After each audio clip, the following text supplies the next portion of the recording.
Bagaimana jika benteng terakhir dalam perang melawan narkoba justru retak dari dalam? Jika yang seharusnya menjadi garda terdepan malah terseret arus yang sama, kepada siapa publik harus menaruh harapan? Inilah ironi yang kini mengguncang kesadaran banyak orang.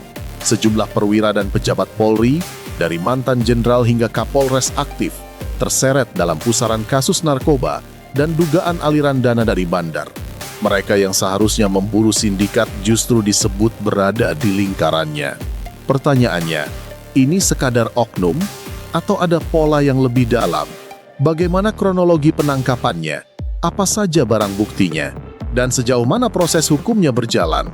Tetap bersama sampai akhir, karena kita akan membedah ironi paling tajam yang mungkin belum banyak dibicarakan. Ketika sebuah kejahatan terasa sulit diberantas, sering terdengar bisikan, jangan-jangan ada oknum aparat yang bermain. Di Kota Bima, bisikan itu berubah menjadi fakta hukum. Nama pertama yang mencuat adalah AKP Malaungi, Kepala Satuan Reserse Narkoba Polres Kota Bima. Jabatan strategis. Ia adalah sosok yang seharusnya memimpin perang melawan peredaran sabu di wilayahnya. Namun pada 3 Februari 2026, ia justru diamankan tim dari Polda NTB. Penangkapannya bukan operasi biasa. Ini hasil pengembangan dari kasus sebelumnya yang melibatkan seorang anggota polisi berinisial BribKF dan istrinya.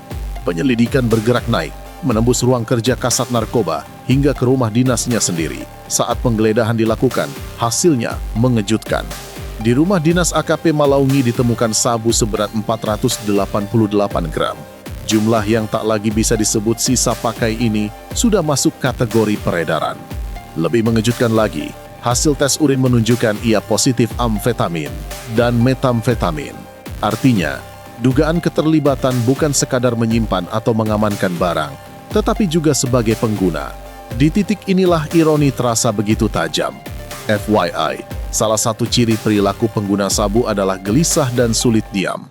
Publik pun mengaitkan fakta itu dengan video dan foto yang beredar saat penangkapan. Kamera menyorot perwira yang dulu berdiri gagah dalam konferensi pers pengungkapan narkoba, kini berdiri sebagai tersangka.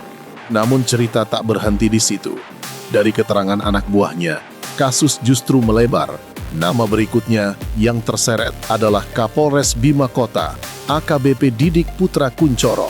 Sosok yang sebelumnya vokal ingin memberantas narkoba. Penetapan tersangka terhadap AKBP Didik diumumkan setelah gelar perkara oleh Direktorat Tindak Pidana Narkoba Bareskrim Polri.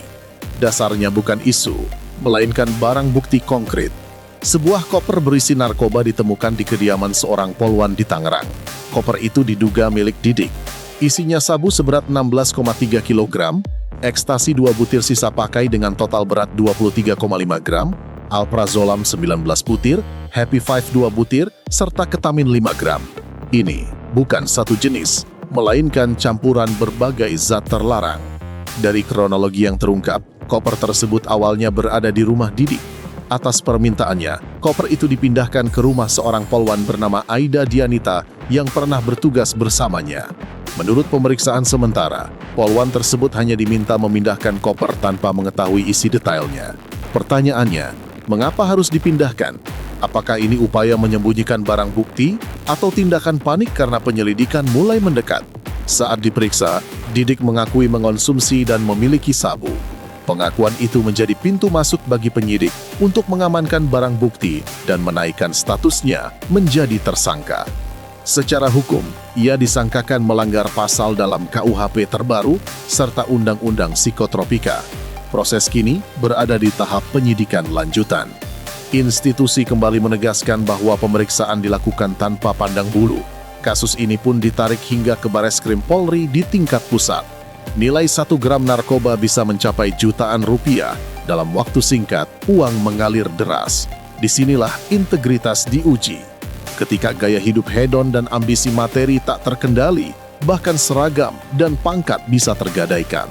Jika dalam satu kota saja, dari Kasat hingga Kapolres terseret pusaran narkoba, berapa banyak lagi yang belum terungkap?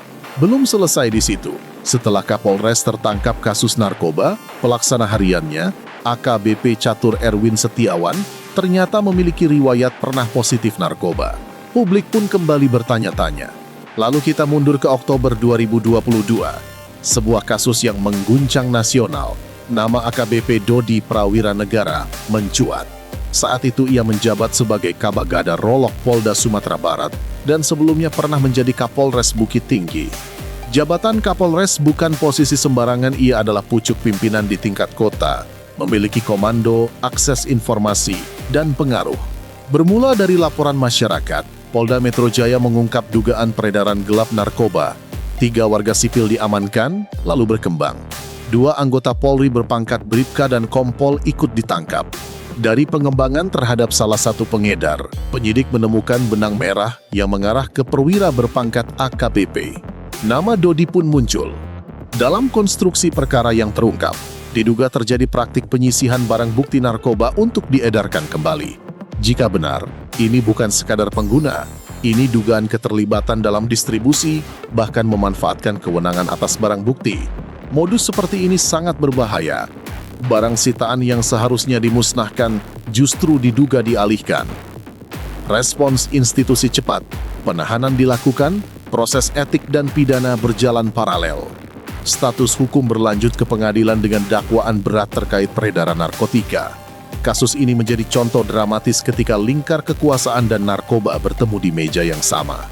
Nama Dodi tidak berdiri sendiri, ia terseret dalam pusaran yang lebih besar, menyeret sosok perwira tinggi, Irjen Teddy Minahasa, yang saat itu menjabat Kapolda Sumatera Barat dan bahkan sempat ditunjuk menjadi Kapolda Jawa Timur sebelum penunjukan itu dibatalkan. Kasus ini terbongkar pada Oktober 2022. Awalnya laporan masyarakat tentang peredaran narkoba diungkap Polda Metro Jaya di Jakarta Utara. 3 warga sipil ditangkap. Penyidikan berkembang ke anggota Polri berpangkat menengah. Nama AKBP Dodi kembali muncul. Benang merah pun tersambung hingga ke pucuk pimpinan di Sumatera Barat. Fakta paling mengejutkan adalah dugaan penyisihan barang bukti. Dari total 41,4 kg sabu yang disita, dalam pengungkapan kasus di Bukit Tinggi, diduga 5 kg disisihkan. Barang bukti asli disebut-sebut ditukar dengan tawas, lalu diduga hendak diedarkan kembali. Jika benar, ini bukan sekadar penyalahgunaan, melainkan manipulasi barang bukti dalam jumlah besar. Berdasarkan dakwaan yang berkembang, diduga ada arahan untuk menjual sebagian sabu kepada pihak tertentu. Percakapan komunikasi yang terungkap menjadi bagian penting dalam konstruksi perkara. Ketika nama Irjen Teddy Minahasa diumumkan sebagai tersangka, publik terkejut. Ia segera dimutasi ke Yanma Polri. Penunjukannya sebagai Kapolda Jawa Timur dibatalkan.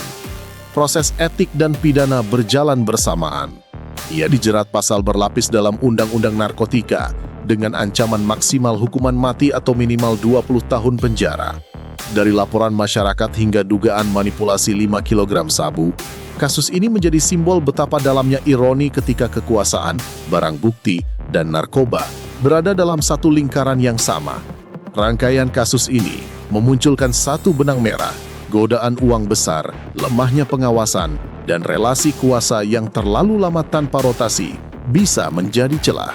Di sejumlah negara Amerika Latin dan Asia, skandal serupa memaksa reformasi besar-besaran, mulai dari audit gaya hidup, rotasi ketat, hingga pengawasan eksternal independen. Lalu bagaimana dengan kita? Apa kabar reformasi kepolisian yang selama ini digaungkan? Berapa banyak kasus yang belum terungkap, yang mungkin masih tersembunyi di balik seragam? Dan pertanyaan paling mendasar, bisakah institusi benar-benar membersihkan dirinya sendiri atau justru membutuhkan dorongan kuat dari luar untuk berubah?